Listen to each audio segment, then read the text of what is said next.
ছোট্ট বন্ধুরা, এখন আমরা বাংলা ব্যঞ্জন বর্ণগুলো দেখব। প্রথমে ক, কয়ের পর খ, গ, ঘ, ঙ, চ,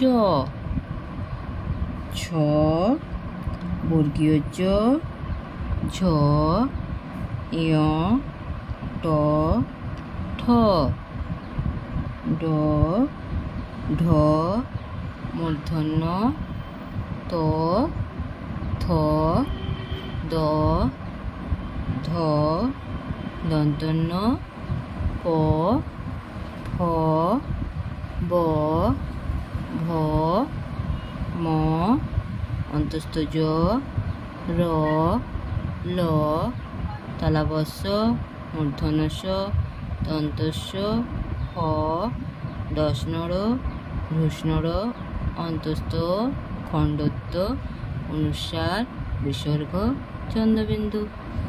তাহলে এখন আমরা এখানে বাংলা ব্যঞ্জন বর্ণগুলো দেখলাম। আজ এই পর্যন্তই, দেখা হচ্ছে পরের ভিডিওতে। টাটা।